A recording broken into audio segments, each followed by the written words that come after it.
Greetings, students, and welcome to this edition of The Professor Travel. I am The Professor Travel, coming to you again from Orange County, California. Here at Professor Travel, we talk about travel. We try to learn more. We try to discuss more as a community.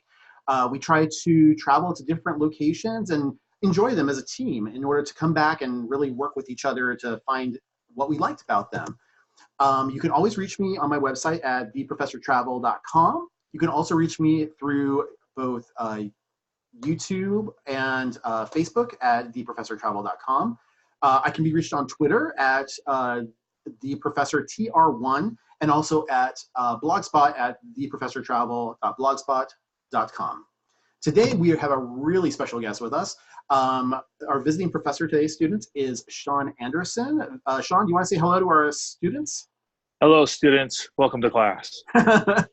Now, Shawn and I have known each other for a few years now. Shawn, can you go over your credentials with the students so that way they know a little bit about your educational background as well as the different types of travel that you've done?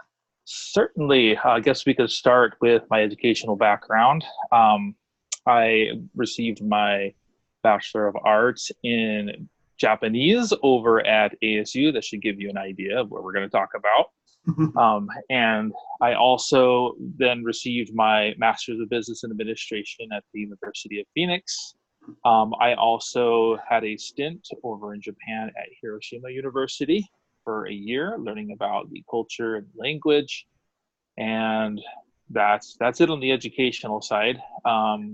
What else? I am really interested in the Japanese language and the culture and creativity and things like that. Yeah, you've been pretty much my go-to person for Japan for many years now. You've gone there like a number of times. I mean, like recently you went. Was this your 10th time going there now? I've been there at least 10 times, and I'm not necessarily your go-to person. I will seek you out and just start talking about it. That's how much I'm into Japan. Yeah. Well, I appreciate you taking the time to speak with the students here today. So tell me, let's kind of look at it from a perspective of maybe I'm a first-time person going to Japan and I've never been there before, but I also want to know about your recent trip too. So as we go along through this interview, perhaps you can enlighten us with some things that maybe we should know about, some things that might be a little bit of a culture shock, and maybe some things that were maybe a culture shock to you the first time you went there and experienced it, even though we're still going to be talking about your most recent trip. Does that make sense? It does, and some things are coming to mind as you mentioned culture shock. So I look forward to getting to that part. Perfect. So let's go back to this year. So you recently went to Japan. When was that? That was at the end of May, and me and my family were there for. Well, I was there for about a couple of weeks, and they were there for about 5 weeks. So okay, that's part of the story. Now you go there. You're not going there just for like a week or two. You're going for an extended stay for the most part. No, we are living there basically for a while.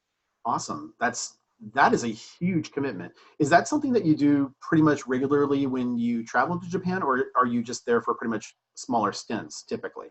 No, when we go, we don't go every single year, although I'd like to do that. But it's it's like three years from trip to trip, and we're there to visit family, so we definitely want to soak it in. So we're there for a while. Okay, so when you're looking to plan this trip out, how much time are you giving yourself to say, but between the idea of okay, I decided to go back to Japan again this year, how much time are you giving to plan this fully? That's a good question, because depending on the year or the time of the year that you're purchasing your tickets, there could be an awesome sale. So, and you have to pick the right time to buy the tickets, but you also have to plan the time that you're leaving. So usually about this time of the year, actually, a couple of weeks ago, they had some great deals, but the fall is a great time to purchase tickets to go in the summer. When we say summer, it'd be like the end of spring to summer, about that time. So wait, eight to 9 months or something like that. Okay, so you're saying like if I wanted to purchase to go, like, okay, let me give you an example. Let's say, for example, my husband really wants to go and see the cherry blossoms, okay? Mm-hmm. I'm guessing that's around April, May timeframe. Is that correct? Yeah, like the beginning to the middle of May or April, excuse me. Right. Okay. So I would probably start purchasing those maybe like even like now would have been Yeah, too. that could be a good time to do it. But you'll find that there are some places that will have sales just so you can see the cherry blossoms, because that's a huge tourist attraction, of Okay. course. Now, when you're purchasing your tickets or when you're purchasing your flights to be able to do this, do you typically go on the same flight or the same airliner, or is it you're just looking for the best deal? How do you typically plan this out for yourself? Definitely looking for the best deal. We like to go on airlines that are controlled, or they are serviced by one of the Japanese airlines. That Okay. doesn't always happen. There are some like contracts that some of the other American airlines, like I won't say American Airlines, but Delta is an American airline, Mhm. right? Yeah. That have contracts with some of the companies where it could be, oh, it's all Nippon Airways or it's Japan Airlines serviced by Delta. So it's the Japanese crew, but Okay. it's the American airplanes or something like that. So we look for I'm, stuff like that. I'm curious why you do that. Is that because you like the immersion of being within there, or I mean, do they speak English on board on a regular basis? Are they bilingual? I mean, what's your comfort level, or what is your family's comfort level with traveling on a flight like Nippon? For any of your students who are listening who have been to Japan or have heard any stories about the great customer service that the Japanese offer, that is the number one reason Got that it. we look for something like that. Okay, cool. So you're looking for the least expensive price, or more specifically, the best value for your money, I Right, think. right. Now, just so my listeners know, how many people are you traveling with typically? Including myself, five. It's 5 people. my family, my wife, and my 3 kids. Okay. And the kids range from like, do you have infants, or is it more like adolescents at this point? We have traveled with them as infants before, but this time around it was 9 to 12. Okay. So they're not like unruly. I don't want to say unruly. Watch it. Sometimes when you have a child, if there's pressure issues and they can have problems. Right. No, they're old enough to be able to handle that flight for sure. Okay, cool. Now, and what is the length of flight from where you leave, which I believe is Sky Harbor Airport in Phoenix, correct? That was the plan, to leave from Sky Harbor Airport, Okay. but I've got a story behind that. But usually it's we would travel out of Sky Harbor to LAX, and then Okay. go from Hold, LAX to hold that story for just a second. I'm going to get all into right. flights in just a second because I want to really hear about that. Okay. Now, in preparing for this, do you need, especially if you're going to be there for 5 weeks, do you need to have a visa, any type of travel medications? Is there something that my students should be aware of as far as that type of stuff goes? Yeah, definitely. So you do need a visa, and the visa will give you 3 months over there, Okay. just a travel visa, like the standard thing. So we have that. My wife, not being an American citizen, she's a Japanese citizen. She had to have her passport, of course, and her green card as she travels in and out of the country. So that's what she had to prepare. But the rest of us all just have our passports. Okay, so that's easy enough. And just for my viewers and listeners who have never gotten a travel visa before, how is that process? Where do you go in order to get one of those? There are plenty of places you can go to do that. The most common place is the U.S. Post Office, is what I hear. You set an appointment up with them, and they tell you to come back, or they may do it just there. Normally, you have to have a cashier's check. Okay. You can get that anywhere from a grocery store, service counter, stuff like that. Okay, cool. So it's not like really a crazy situation where you have to go to the consulate and all that kind of stuff. No, not at all. Okay, cool. All right, so let's talk about this vacation. Now, knowing what you know and pre-packing for this vacation, what was the weather like and what kind of stuff did you have to bring? Well, here in Arizona, where I'm from, it's really hot during the summer. And, believe it or not, I hate the summer. I hate it with a passion. And the summers over in Japan And we're talking the summer, like around maybe July to August to September to middle October, are horribly humid.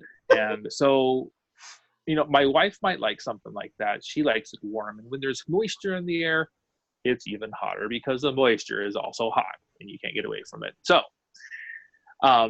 we wanted to make sure and prepare for the time that we were there, which was, as I said earlier, the end of May to the middle of June, which was perfect. It was right before the rainy season. The rainy season is when it's, summer a little bit over there and it gets really muggy. So we were there right before then.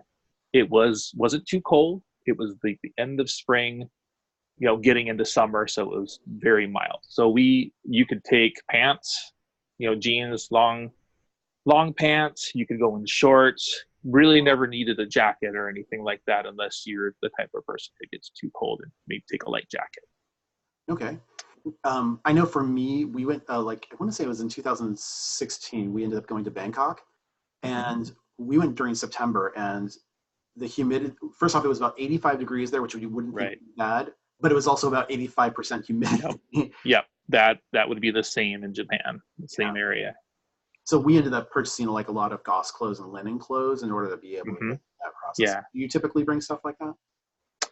Or you just? I don't like the way that it feels personally, but it's recommended that you wear something like that when you go at that time, because you experience it. You walk out, it's like you're taking a hot shower, and it's horrible. It's just a different climate, so it's a very unique. But you go there every year, so you must enjoy something about it. It doesn't the weather doesn't apparently bother you that much. Well, when we go, every few years. But when we go, it's the perfect time. Another thing I should have mentioned earlier to plan the right time is right after my kids get out of school. So we're off. We're off, and that's right. At the end of May. Yeah, that's the perfect time. The other time that I would go would be like right now, during the fall. Yeah, it'd be a good time to go to now. All right, cool. Now, as we may have mentioned earlier, you ended up leaving out of Sky Harbor Airport. Before we get into the flight and that whole situation, because you were going on such a long flight, did you just have someone drop you off there, or did you park there on a long-term basis? What was the situation like? Well, we were essentially going to be living in Japan. At least the majority of my family was. I had to come back early for work. But we would get like a service just to take ourselves over there. The airport shuttle would have been fine. We actually had booked that, but canceled for reasons that we'll talk about in a little bit here. But yeah, it's important for the number of people and the amount of luggage you're taking is to maybe have someone drop you off or have a service. You can get them as cheap, about $50. Okay, not too bad. So that's not. I mean, is that per person, or is that for the? Is that for the entire group? I mean, we've been there before. We had an entire SUV, just all our luggage and everybody. Nice. Okay, cool. So, all right, let's get into the adventure. So, which airline did you decide to take? Okay, so because we had to kind of go separately, like myself, because I was coming back early, and then the rest of my family, and then with the deals and everything, we decided to try something different this time around and buy all our flights a la carte. Okay. So out of Sky Harbor, we went with the bus in the air, which is Southwest Airlines. It's the most value. We just have to go a very short distance. Okay. And then we decided to go through all Nippon Airways, but the plane was provided by Delta, like I explained earlier. And just to confirm, that was Nippon leaving out of LAX? Correct. So Phoenix to LAX, and then from LAX to Narita Airport. That was all Nippon Airways that was servicing that flight. And then we did some things over there, but we had a domestic flight within the country too, and that was Japan Airlines. Okay. And then just the reverse to come back. All right. But here's the story. So a day before we were supposed to leave, I get an email from Southwest Airlines saying that our flight was canceled from Phoenix to Los Angeles. Uh-oh. And we're like, oh dear, what would we do? Let's call and have them book us another flight. Well, there wasn't anything that was available that was, less expensive enough for what we were planning to do. And my wife was thinking, that's it, the trip is canceled. So I said, no, this isn't going to happen. So what I did, we've been planning for 8 months, right? No, it's not going to happen like this. Not going to happen. So what we ended up doing is we got a rental van, and we drove in the middle of the night to Los Angeles, and it was an 11-hour drive, because if you think it's an 8-hour drive to get to Los Angeles, and we leave about 11 o'clock at night, what time are we ending up in Los Angeles, do you think? I would think probably around 6 or 7 o'clock in the morning, were that to be the case with no traffic. But there was traffic, and it was the rush hour in Los Angeles. Famous traffic in Los Angeles. Yes. And my home area. So me and my wife, we switched off every 30 minutes so that we could get a little rest and then go, but by the time that we got onto the highway system there near LAX, my wife was stuck. There was nowhere to stop. I was sitting there with my iPhone, like, okay, now go here. And she's not good on the highways, but God bless her. She made it. She made it all the way into the airport, and we got our connecting flight. Excellent. Well, good job on that. Next time if you guys ever decide to do something like that, not that you're anticipating on doing something like that, but if you do, let me know, flag me down. I'll just have you park near my place, and then I'll just drop you off at the airport or something like that. Okay. All right. All you listeners heard it now. But I want to hear back from you on what the trips are like. So that's the trade-off there, okay? Deal. Okay. By the way, I should also mention pre-vacation, get traveler's insurance. Yes, so important. Get it because we were able to use it this time because of what happened. So we essentially our trip to Los Angeles became quote unquote free for us.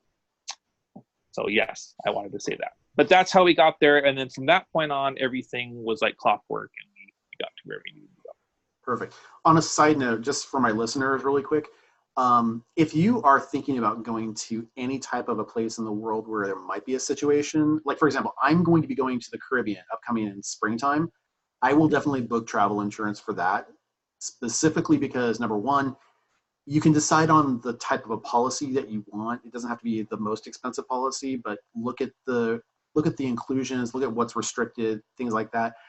At the same time, if you know you're going to a place that might be plentiful with hurricanes, or there might be some challenges involved in that process, look at the restrictions on the travel insurance. And if there's no major restrictions, you should be able to have no problem with being able to make a claim and, again, continue with a really good time through that process. So again, sorry to sidetrack there for a moment, but I thought it was a good teachable moment, especially for people who think that sometimes travel insurance is just a waste of money.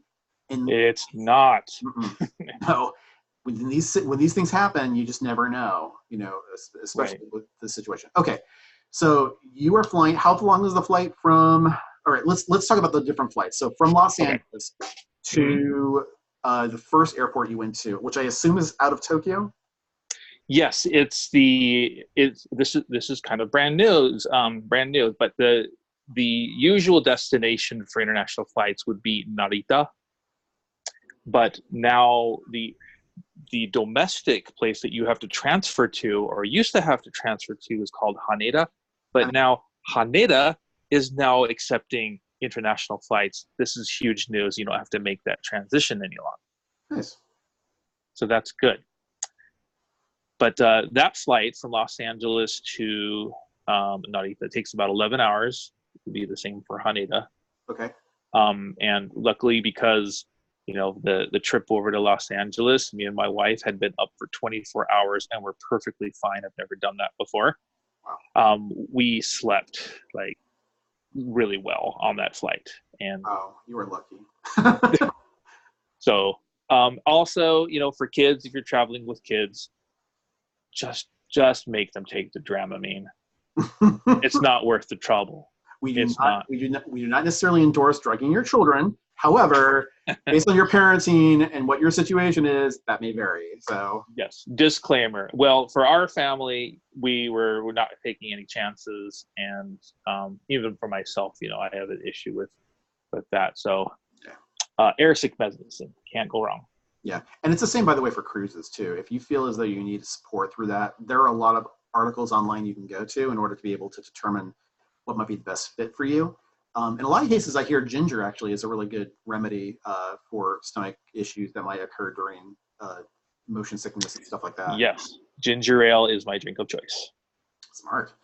Okay, so and then from the airport that you had, the first airport to the second airport, what was the flight time? Wasn't that long, hopefully.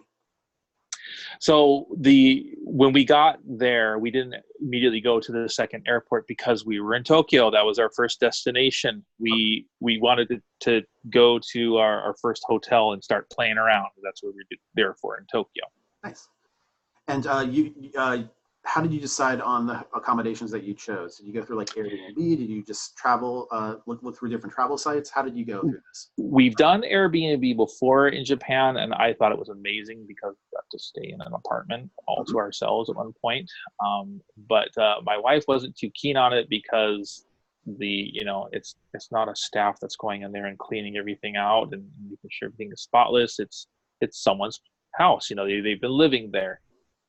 So just make sure you check your sources and things with doing Airbnb. But this time around, we used Expedia and found some great hotels. Nice. Okay. So this is the part where I actually turn this over to you. I want to know a little bit about your itinerary. And based on from what our previous conversation was prior to this broadcast, you were basing it sounded like everything was going to be based out of Tokyo, but you were kind of spoking like a spokes on a tire on a wheel, right, to different locations based from Tokyo out to different locations. So definitely what I'd like to know is from you some of the different locations you went to, and maybe just one thing that you did at each of those locations over the next few months. You bet. Yeah, it was the first time. I mean, I've been to Tokyo plenty of times, but not to visit the area. I was there to visit friends, but this is the first time for me and my wife and my kids to actually visit and play around in all the different areas. So we did the whole touristy thing, and I'm sure lots of your listeners, viewers have seen lots of the pictures of places it goes, and that's where we visited. So the hub that we're talking about here is a place called Hamamatsu. Hamanatsu, Hamamatsu. It's really in the middle of all these different places. It's not in the middle of Tokyo because that's where it kind of gets.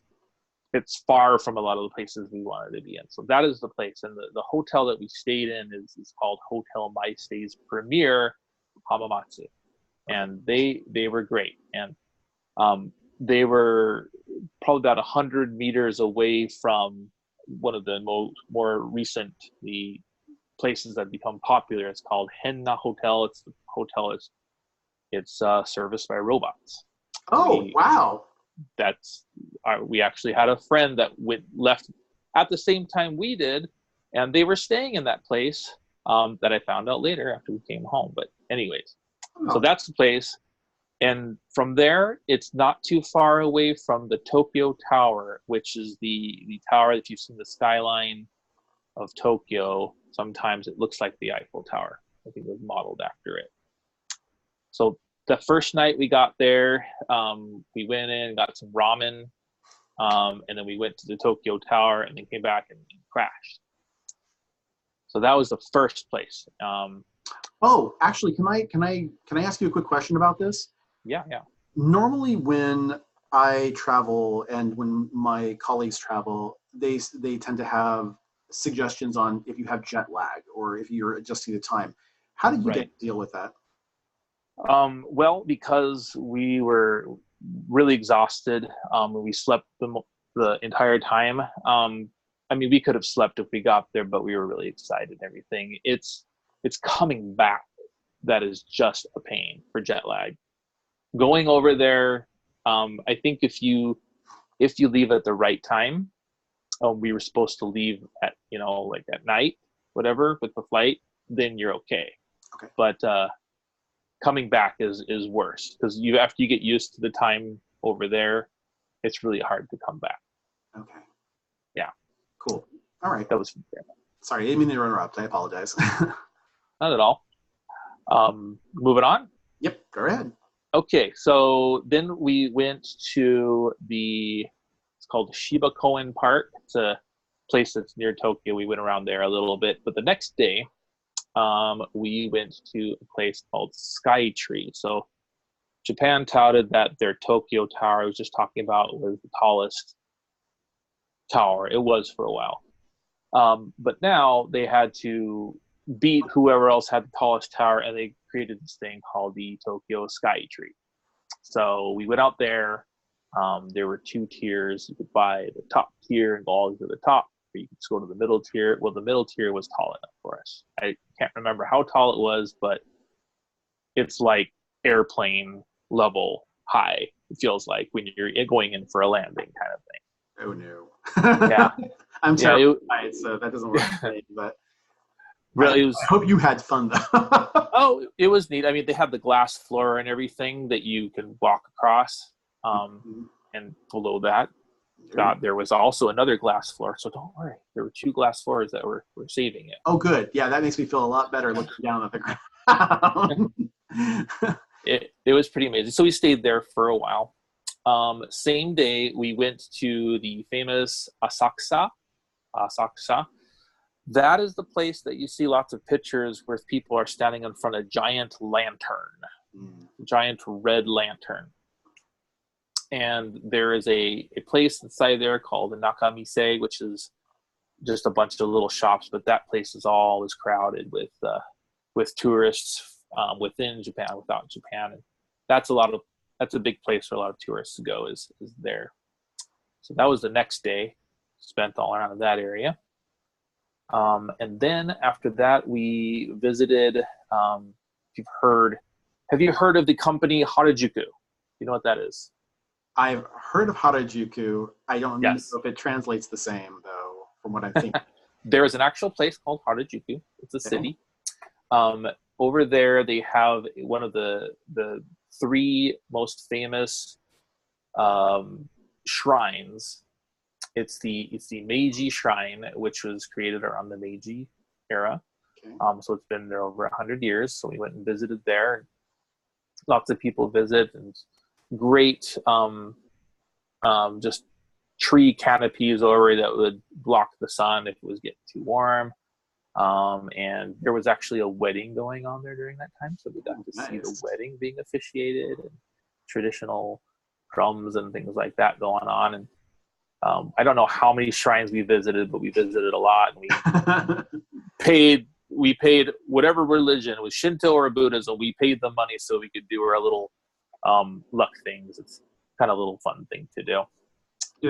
Like when we were in Bangkok, they gave, like, we did a donation and they gave us like a bracelet, and we got to light some and things like that. Was it something like that?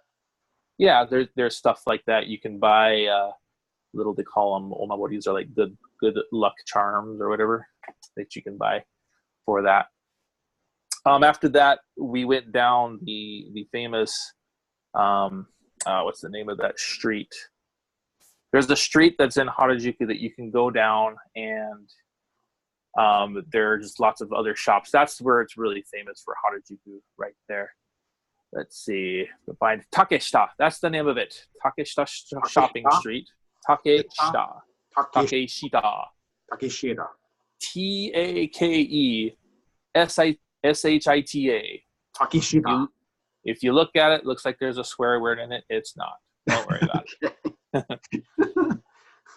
And we went to one of the famous udon places. And if your viewers don't know what udon is, it's amazing is what it is.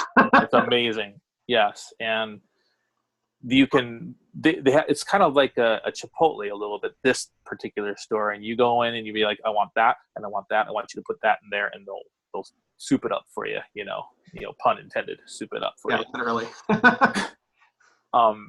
But I prefer the curry udon, which is the udon with the curry, just because I love curry. I would inject myself with curry with an IV. That's how much I love it. Love it so much. And for those of my students who are not familiar with udon is just a very thick noodle that's a delicacy over in Japan and a couple of other Asian countries, I believe, too. But it's primarily out of Japan. Right. Yeah. So I recommend, you can probably find it in your closest Asian market, udon, and I recommend not the instant stuff. Get the wet noodles. The wet ones. It's really good. So that was what we did that day, and then we came back. Every time we finished, we just came back to our hotel in Hamamatsu. It was perfect. And then the next day we went to, go ahead. I was going to say, with a lot of these places that you went to, did you have like travel, like we go through a travel tourist company that we basically book through most of our tours throughout the world. And I'm really surprised. I thought it was just something that we did, but there's we'll meet people from all over the world that go through the same travel companies as well. Do you do anything? Yeah, you'll run into people. No, we did everything on our own. Okay. And if you're there for a long time and it's maybe one or two of you, another thing that I mentioned you might do is getting the JR pass. And that's like the pass that lets you go on all the trains and buses that are run by JR, which is Japan Railways. Okay. It includes some versions of the bullet train too. Okay. Oh, wow. Nice. We didn't do that because there were 5 of us and it just wasn't worth it because, places we were going were real near. Oh, I thought it was more of a money issue at that point. So, I mean, when you deal with 5 people. It is for 5 people. Yeah. It is. But you're just jumping here and there. But if you want to travel the country and you don't want to have to pay the plane to go to these long places, I would just take that bullet train. Okay. Same day, actually, we went into the middle of Japan. One of the big things is like the Times Square of Japan. And I know that lots of people have seen what they call the crawl. When the light turns green, there's just people from all different corners. They crawl, they walk across the thing. It's known as the Times Square because it's got all the lights and the ads everywhere and things like that. That's called Shibuya. Okay. Shibuya. That's also where the famous Hachiko, the statue of the dog. If anyone has seen Hachi, with Richard Gere, anyone seen that? There's no one answering me right now. Scott, have you seen that? I have not. Not. All right. I'm sure it's fantastic. It's a famous story about a dog whose owner died, and so it waited at the Shibuya train station for its owner until the dog died. Sorry to put a downer on this. Spoiler alert. Thank you for letting us know. No, it's famous. But you don't know how it is. You're still going to go watch. Anyways, there's a statue there dedicated to Hachiko because of that. We went to one of the most famous malls or like a store there. It's called Mega Donkey. I'm sorry, you said Mega Donkey? Mega like big mega. Yeah. And then Donkey. And Donkey is from a chain of stores called Don Quixote. Oh, okay. Where it's just, you can get anything at these places. It's like a department store, but more stuff than you could ever want. It's a lot of little cheap little trinkets and things like that. One of my coworkers wanted a shot glass from Japan. I knew I could find it there, and I did find it there. I recommend visiting that place. Mega Donkey. Mega Donkey. Got it. All right, that was the end of that day. Then after that, we went to a little bit more rural area. Okay. This place is called Kamakura. Kamakura? Kamakura, yes. Wow, good job. Kamakura. So this is if you want to visit Japan and you're in it for the city, and you want that and the nightlife and things to play, that's fine. That's awesome. That's what we did the first time. But if you want to get to know like the culture and everything, you got to know the background. You need to go over to like the countryside, and I love the countryside, Japan. So Kamakura has a lot of that. This is where we went and visited the Daibutsu, the large Buddha, the big Buddha statue over there. And this is a place where you can actually go in, and you can actually go inside the Buddha statue too. Wow, how big is that Buddha? It's a big Buddha.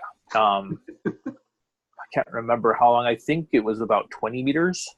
Oh wow, that's much larger than I thought it would be. Wait, that sounds too large. I'm using the metric system. I think it was shorter than that, but it was big enough that you could get maybe about 20 people in at the bottom of it.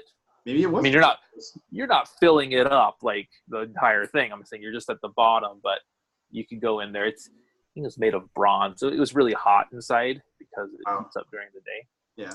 But when you go to a Shinto shrine, there's plenty of those everywhere, and then you come over here to this Buddhist place, you can definitely notice a difference in the architecture and the dress of the priests and things like that. So those are some of the things that I noticed over there. And I bought another one of my coworkers his souvenir. He wanted a Buddha, and they got him a little tiny Buddha. Able to get that there. So just like the other shrines, you can buy little souvenirs and things like that. Nice. Yeah. So that took a little bit of time, and we also visited one of the famous gardens in the area, and I can't remember the name off the top of my head, but it was a great place to go, not too far from the big Buddha as well. And there was another place. This is one of the places that we didn't plan on going. It was nearby. It's a place where you're supposed to be able to go wash your money, and then if you use that money wisely, it's going to bring you good luck. So we went over there and we did the whole thing, and we washed our American money, we washed our Japanese money, and ended up giving it to family members and things like that, and they were pretty gracious that we do it. It's the special water we have. And just to confirm again, you're just staying in the one place in Tokyo, and you're just going every day. You're going to different excursions based out right from there. Cool. Correct. We're just hopping around. Hamamatsu, can't go wrong with there. I'll say it again. Hamamatsu. And then we wanted to do a little bit of shopping. So we, of course, wherever we went, we found a place to shop. By the way, I'm not talking about all the places we're going to eat, but I'll just say generally you can find a convenience store anywhere in the area, and they have some good lunch items and things like that. So you really can't go wrong if you just want to get a quick bite to eat. I will say this, and this is again going to the culture shock piece. For my students who have not necessarily experienced Japanese food for the first time, keep an open mind because what you might not think would be a good combination could really surprise you. I was first time I tried red beans, like a red bean ice cream or something like that. It was a very unique experience that the thought of having beans in my ice cream was just, it's not quite an Americanized sensation, but nonetheless, your palate tends to broaden, and you get to have new tastes that you've never had before, like the variety of noodles. You've already talked just during this, Shawn, about some of the things that you had when you started, whether it was going to get ramen or udon. I mean, two totally different types of noodles, one much thinner, one much thicker. There's a variety of different tastes for every palate that's out there. It's just a matter of experimenting and seeing what works for you. Yeah, that's a good point too. And a lot of people who haven't experienced that, when you think of Japan, what you think of, a lot of people say is sushi. Sushi is not eaten every day by that. That's a big misnomer. But it's like a delicacy, it's like you don't eat pizza every day here in America. Some people might, college kids, I'm talking to you, but maybe you also eat ramen every day, right? College kids. No, but sushi is, I think we went to sushi one time while we were there with family. That you went there. Yeah, we went there. That was great. That was a great experience. Oh, too. just another curious point on the same topic of food. Um, I mean, obviously sushi comes to mind, ramen comes to mind, hibachi comes to mind, things like that. But what doesn't, and what some people might be curious about is maybe I'm a breakfast person. What does someone have for breakfast in Japan? Great question. So every night, before our day was done and we ended back up in our hotel, we would stop at a convenience store, just like I talked about, and we would pick up stuff for the next day. So we would always pick up, the pastries you can get are great. There's drinkable yogurts, drinkable smoothies and stuff you can just purchase off the shelves. We had our milk, we had our juices and things like that. Bananas are also sold there. So you can get by really easily. You don't have to really plan for what you eat. The convenience stores, they take it for face value over at Japan. It is a true convenience store, and it leaves a lot of our places here to shame. I'll tell you that. How convenient. Now, I've seen eggs on the menu quite a lot in Japanese cuisine, but how readily available is meats and beefs like that when you go there? Are we talking about things that need to be cooked, or? Yeah.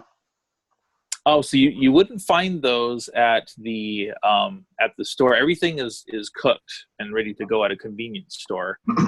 But there are some things that they will heat up for you. You heat up yourself at a microwave. You can get the udon, you can get the hot water, and they'll pour it in there for you, what have you. If we're talking about grocery stores, here's a point here. It's a good time if you want to get something to eat from a grocery store, like in the delis that they have there, is to go around like 6 o'clock, because that's when they start closing everything down and they start putting the 50% off stickers on. You will be in competition with the natives, though. I will warn you with that. Okay, so you got to know what you like, and you have to ask someone what's good to eat, and just beeline towards exactly where you need to go with your basket and get them. I know when we were in Thailand, we had a couple of different types of things that we don't normally, especially fruits that we don't have here in the United States too often. I mean, obviously dragon fruit's more readily available here, but rambutan, jackfruit is not normally something that you find in the grocery store typically here, because it's so massive. And of course, right. Durian. I've heard about that. I've smelled about that too. Yes, exactly. It's one of the worst smelling things in the world, but it tastes really good when you try it. Were there any things that just kind of took you by surprise? Different types of foods that even you weren't readily prepared for? Well, if anyone tries to get you to eat what's called natto, I challenge myself every time I go there to eat natto, and I just can't do it. Well, if there's ever a zombie version of a food, natto would be that. Yes, and for the people who grew up eating natto, I might be hurting their feelings right now. I'm just telling my opinion. Natto is fermented soybean, is what it is, and it gets to the point where the consistency is really kind of gelatinous, and it's really slimy and things like that, and the taste, I cannot describe it. It is indescribable what natto tastes like to me, to my taste buds. But that one I am pretty adverse to, and that's about it. I can pretty much eat any other weird stuff over there, just not that. Well, it's just different. I mean, like you were saying, natto is just not something that you're quite used to. But I imagine if you had a little bit of it at every meal, it would probably be something that you'd be like, I can get used to it. If I was forced to have it at every single meal, yes. But I eat it one time, and then I'm good for 3 years until I go back. That's how it works. Oh, did your relatives try to throw you into that at all, or no? No, I mean, whenever we go, it's always a topic of conversation, because the foreigner would skip them to eat natto, and I say no, thank you. But I want to love it. I really do. I want to be able to have the pride to say like, oh, I can eat natto. I can't get there. Just not attainable for me. You know, if I can eat durian, I'm sure you can try and eat natto. Oh, man. Well, you said it tastes good when you try it. But natto smells bad, tastes bad. Oh, okay. I'm telling you, it's like durian is probably one of the worst things I've ever smelled in my life. Mm-hmm. But if you can just get it into your mouth without throwing, there are people who throw up when they try and eat this stuff. It is a tough thing to go through. But yeah, it's like it's more like a rite of passage, I think is the best way I would describe it. That's what it is with natto, I feel, for myself. And maybe that's why I just haven't been accepted into the culture fully, I think. Maybe that's I'm so sorry, Shawn. All right, well, I'm sorry. Continue. Go right ahead. Let's talk about a couple other. Yeah. Okay, well, that's the food segment. I will come back to that because that's where I gain weight in Japan. Okay, so we talked a little bit about what I did, and then our next excursion was Tokyo Disneyland. Oh, now that's one of the Disney parks we have not yet been to, but we've been to 3, so we're on our way. Oh, okay. So we really did not have to change hotels, but we decided to because there were some things on that little island where Tokyo Disneyland is on that we wanted to go see. So we went over to Comfort Suites in Tokyo Bay, which has a shuttle directly to and from Tokyo Disneyland. So we stayed over there. And there are some places to go play at, like large malls and things like that. So we got over there, and the day before we were to go to Tokyo Disneyland, as we hung around in the malls over there, and of course the food court. See, I told you I was going to come back to food. I didn't think it was going to be this early, but we went out there and the food court. They had a Carl's Jr. in Japan. Really? Now I hadn't had a hamburger, an American hamburger, I'll say, up to that point in that trip, and we were there 4 or 5 days in already. And hamburgers, Scott, are sacrosanct to me, is what they are. So I wanted to make sure that they were doing it right in Tokyo. And the Japanese, part of their culture in my mind's eye, is they take something and they strive to make it a lot better. That's one of the biggest things about the culture you notice ever since after the war, World War II, where we went in and helped them kind of build back up. They would send their representatives over to America and get ideas and rebuild from there. Hey, that's how we got Sony. Okay. So that's a pattern that we see all the time in their cultures. They take something and they make it better.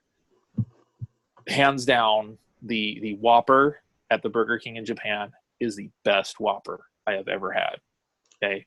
Wow. Okay. We're talking about Japanese food. I will call that Japanese food because they make it right. So, but were you also at Carl's Jr. too?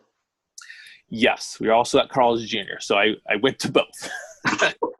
Not on the same day, mind you. But okay, so that part was there. We went to the mall. We shopped around and got some, little trinkets and things like that. Next day was Tokyo Disneyland. Okay. And it was just, you went into Disneyland, you didn't feel like you were in Japan at all. At all. I mean, the announcements were in Japanese. Mickey Mouse was talking in Japanese in his voice. It was a little creepy. Like the high-pitched Japanese voice it would be? Exactly. Okay. And if you don't think you can understand Donald Duck in the USA, wait till he starts speaking Japanese, right? Then it really doesn't matter at that point. But it was kind of surreal because here are all the rides and things that I'm familiar with, but the Matterhorn's not there. So that's out of the skyline, and everything else is located differently. We later found out that Disney does not own Tokyo Disneyland. It is franchised out like you would franchise out a restaurant or something like that. Exactly. But still, they were true to the Disney name, and you felt like you were in Disneyland, and you felt the magic. And we went all the rides that we did before, and it was awesome. So I'm glad we were able to go there. I don't want to spoil anything for anybody who's visiting the Disney's abroad, because most people in the United States have either gone to Disneyland or Disney World. I myself have also been to Disney Paris or Euro Disney. And so I can tell you that some of the rides, some of the attractions were very, very different than some of the theme park stuff that we have here. There were some that were very, very similar, like Star Tours, but to hear Darth Vader speak in French was very interesting. But one of the things I also noticed, and this was the same with France, and it was the same thing with Thailand when I went over there. There was a little bit of a focus on the American Old West, especially like when we were in Thailand, they had a stunt show where it was like an Old West stunt show. Go figure. And there was, when we went to the Euro Disney location, the Haunted Mansion in Frontierland was all done up in American Old West style. So weird. Did you notice anything like that over in Japan? No, it felt like the older Disneyland out here in the U.S. To be honest, like everything was as traditional as it could be. Star Tours was there. That was the same. That was up to speed of with all the new scenery and stuff like that in Star Wars. But no, there wasn't that much different. When you went to the Frontierland and we went on the Thunder Mountain Railway, that was exactly the same. What was interesting is as you're waiting in line, sounds like the prospector's talking to you. It's like, hey folks, make sure you keep off your hands, Yep.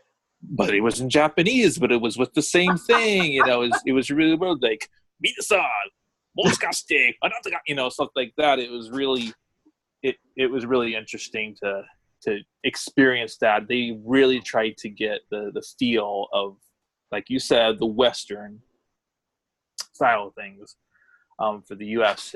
They had the little shooting range right next to that too. Oh, nice. One thing that we did do this time when we didn't do Disneyland in the USA the last year before was visit the Bears, the Country Bears Jamboree. That's classic Disneyland right there. In Japan, though. In Japan, yes. And they did all the songs, and a lot of the songs that they sing are classic songs from, like classic country songs in the United States, but it was in Japanese. It was really neat to see that. And we did the Tiki Room. Oh, haven't nice. done that in a while. Yeah. Very cool. Tiki Room with special guest Stitch, all in Japanese. All in Japanese. So we did that, and that was probably the crowning achievement for our trip in Tokyo, because the next day we headed out to our next destination. Nice. And the place that we went to was my sister-in-law's house on the northwest side of the main island. So we were on the Japan Sea of Japan side, not the Pacific Ocean side like Tokyo. And we stayed there, and we just kind of did like normal stuff. We didn't go see anything big. We kind of just lived with family for a while and went and it's not a bad thing to have those downtime days. I mean, I know that when we travel, because we do a lot of cruising, I tend to enjoy those sea days. It just gives us that opportunity to kind of decompress a little bit, especially if you're running back and forth every single day is planned. It can be a little bit jarring. Yes. Having the downtime, maybe like to do laundry and stuff like that, or just kind of right. Hence us going to a place where we had a washing machine. Now the hotels that we stayed at prior all had their washing machines and things like that, and even one of them had a convenience store at the very bottom that was very convenient. So yes, got it. Back at this other place, you're exactly right. You need some downtime, whether it's just hanging around the hotel area, just walking down the street. By the way, I know that your organization does not endorse Sprint, but one of the surprises that we had, because we have Sprint, when we got into Japan, we made sure that we picked up a mobile internet. Okay. a mobile hotspot. That I want to stop you for one quick second. I don't necessarily not endorse Sprint. I just we don't tout any one company over another. So this is your recommendation. So that's probably cool. Not recommendation necessarily, but it was a surprise to us, and I'll say what we had planned on pre-ordering or reserving a mobile hotspot. That's certainly necessary if you're traveling with kids that have little game systems and stuff like that, so they can use that. Yeah. I recommend getting one of those, whatever it be. But when we got in there, our carrier is Sprint, so we landed in Japan. Our phones lit up and said, "Welcome to Japan." We're offering this service. We are partnered with SoftBank, which is one of the carriers in Japan, and you can have unlimited internet. And we had the same thing in Bangkok, by the way. Really? Just so you know, and we were through Sprint at the time also. So I totally, again, maybe we are endorsing it. We're not endorsing it, but it's a really cool surprise to know, hey, I'm landing in a country, and all of a sudden, boom, all my internet working. So that's really kind of cool.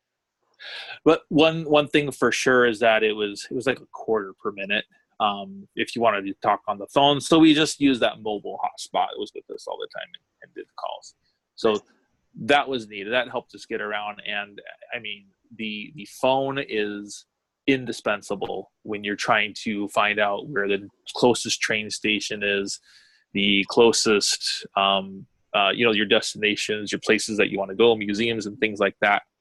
How long a walk it is, what times the buses leave to get there, where the nearest convenience store is if you're hungry. Back to food.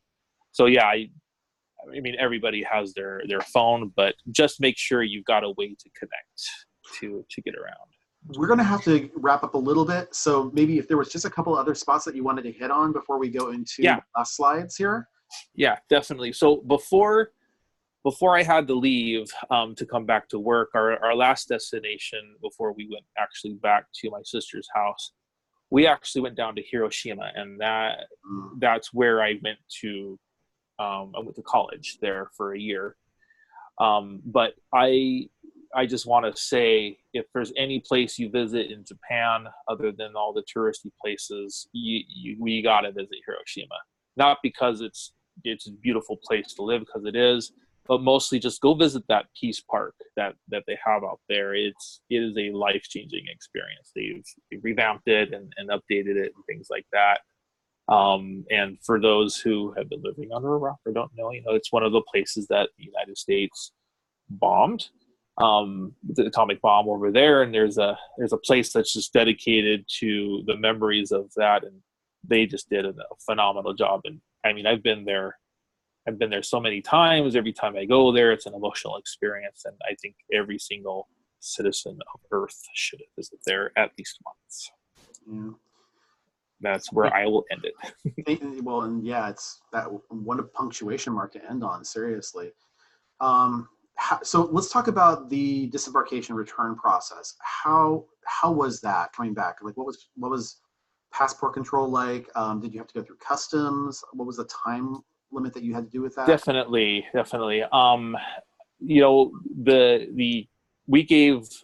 I gave myself, because now I'm traveling by myself, with my kids and everything, but I had to come back by myself. Sure. Between connection flights, I'd give yourself at least 2 hours. At least 2 hours to get everything situated to do that. But the passport situation, they have things updated now, so you can kind of screen yourself before you go up to the counter to declare anything. This is leaving on your flight. But when you come back, now they have all these little kiosks and things like that where you're not making any declarations. You're getting your picture taken and scanning your passport.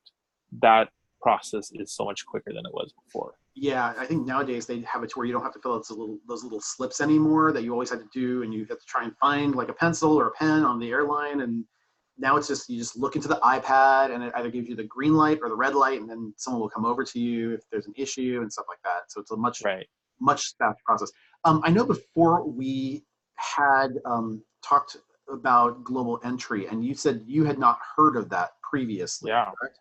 Right. And for me, it's just essential. And again, I'm not necessarily endorsing it one way or the other. I just find that it saves me a lot of time when I do the traveling. There's these designated lines when you're coming back into the States specifically for global entry. And just so my listeners have a little bit of an idea about the difference in timelines, when I used to travel into LAX, it used to take me about 45 minutes or so in order to get through customs. Now it takes about 15 with global entry. Yeah, Global entry, that's amazing. $150 per person for 5 years total. So again, yeah, I kind of have to weigh the balance of that. If it's just me, like for example, like I know Shawn, you were talking, you have a family of 5. So $150 per person may be cost prohibitive to do something like that. Yeah, we would definitely, if we went every single year, yeah, that would be something we might think about doing.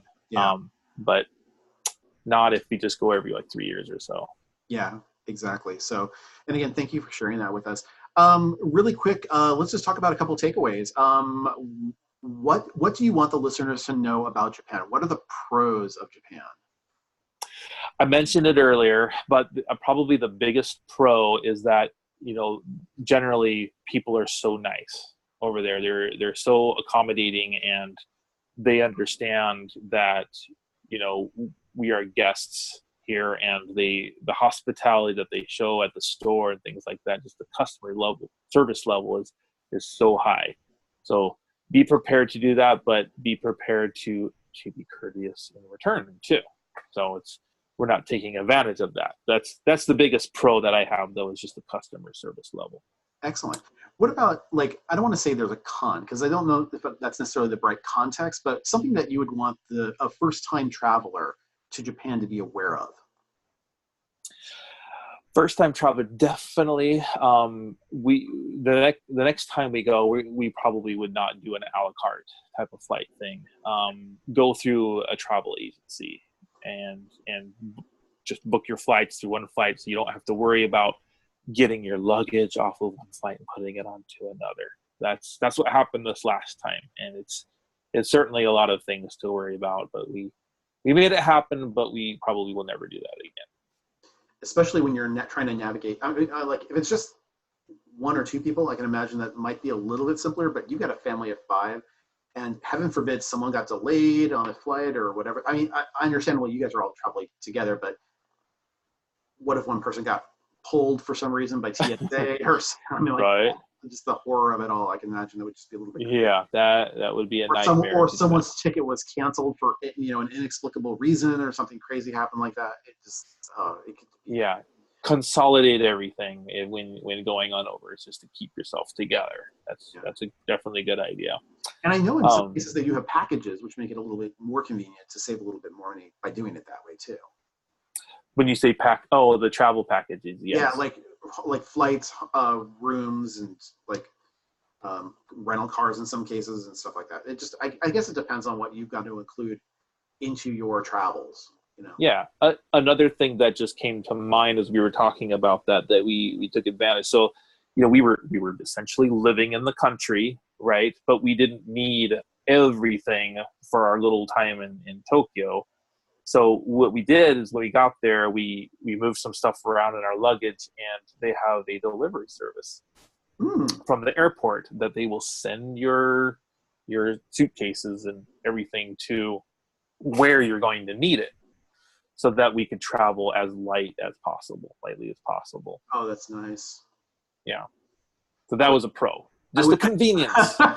I wish I had that in some of the destinations I've been to, so I totally understand that. Especially when I had to, like, in both Rome and in London, I had to traipse luggage up 3 flights of stairs, and just lugging that stuff all over London or lugging it all over Rome and walking down streets and stuff like that. I can understand the advantage of doing something like that, though. That's good. And then any other best practices that you would recommend? Best practices, I mentioned earlier, get that mobile hotspot. And get an unlimited package for sure. That's certainly that keeps you connected, and it's important that you do stay connected, because if there's an emergency or something like that. Also have like a number directly to the consulate, so in case there's an emergency of some sort, heaven forbid, you're able to get in contact with them. have a, photocopy of your passport, your visa, whatever, in case that disappears for some reason. You have it on your phone as well. That is also a best practice. And mentioned it earlier, travel insurance. Mm-hmm. It really helped out this time for us. We get it every time we go. This time we actually had to use it. So we were grateful for having that. Well, I want to say thank you so much for sharing your information, sharing your insights. If people want to know more about Japan, what is the best way they can get in touch with you? Well, the email address that you should be seeing on the screen right there, that is the best place for those who are interested and have some questions about the country can contact me that way.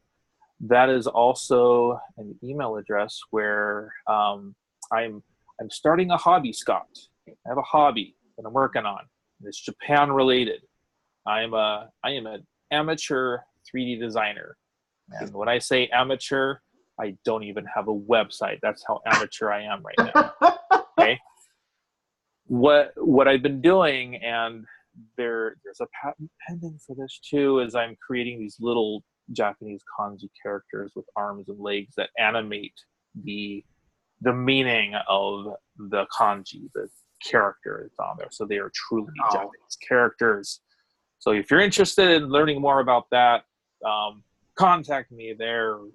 You can also ask me questions about my trip or going to Japan. Wonderful. Thank you. And just again, for people who are listening to this through the podcast, it's uru.shawn, spelled SHAWN, Anderson, spelled ANDERSON, @gmail.com. If you guys have any questions above and beyond that for me, you can certainly reach out to me at scott@theprofessortravel.com. Again, I want to thank you so much for listening to this podcast and our vlog, however you're observing it, and make every one of your travels a wonderful and enjoyable travel. Take care, everybody. Have a great day. Again, Shawn, thank you so much as well. Thank you. It was really fun reminiscing about everything. Happy trails, everybody. Take care, everyone. Bye-bye now.